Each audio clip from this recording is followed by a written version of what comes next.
Hello' friends, আৰু এটা বস্তু আপোনালোকক মই সদায় কৈ থাকোঁ, যিটো হয়তো বহুতে মাইণ্ড নকৰে, কিন্তু বহুতে বুজিব ট্ৰাই নকৰে।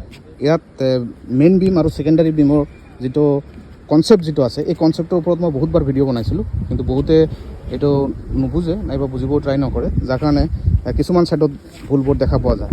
তো ইয়াত এইটো হ'ল আমাৰ মেইন বিম, যিটো কণ্টিনিউ বিম যিটো আহিছে, এইটো আপোনাৰ মেইন বিম আহিছে। তো মেইন বিমৰ ওপৰত এইটো হ'ল আমাৰ যিটো ছেকেণ্ডাৰী বিম, এইটো কেণ্টিলিভাৰৰ বাহিৰত যিটো বিম আছে, এই বিমটো তাৰমানে ছেকেণ্ডাৰী বিম যিটো আছে, এই বিমটো আমাৰ মেইন বিমৰ ওপৰত ছাপৰ্ট হ'ব লাগে। ইয়াত চাওক, এই বিমটো এই ৰডটো, ইয়াৰ নিয়ম হ'ল কি, এই ৰডৰ ওপৰেদি যাব লাগিব, তাৰমানে ইয়াত এইটোত ছাপৰ্ট থাকিব লাগিব।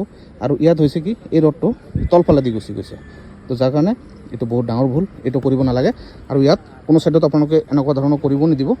ইয়াত আৰু এটা কৰ্নাৰত মই আপোনালোকক দেখাই দিওঁ, ছেম বস্তুটো ভুল হৈ আছে। এইটো কোৱা হৈছে, আকৌ ঠিক হৈ যাব। এইটো গোটেই বিমটো খুলি কিনে এইটো ঠিক কৰা হ'ব। যিহেতু এইটো বস্তুটো ভুল হৈ আছে, যাৰ কাৰণে মই ভাবিছোঁ আপোনালোকক সাৱধান কৰি দিওঁ, যাতে নেক্সট টাইম আপোনালোকে যেতিয়া কাম কৰিব, য'ত আপোনালোকে কেণ্টিলিভাৰ ওলাব, ইয়াৰ পৰা যিখিনি কেণ্টিলিভাৰ ওলাব, তাৰ মাথাত যিটো বিম দিব লাগে, এই বিমটো আপোনালোকে প্ৰপাৰলি দিব। এই বিমটোৰ ওপৰত থাকিব লাগিব। তো আশা কৰিছোঁ ভিডিঅ'টো ভাল লাগিব। যদি ভাল লাগে প্লিজ লাইক, কমেণ্টছ আৰু শ্বেয়াৰ কৰিব। Thank you so' much.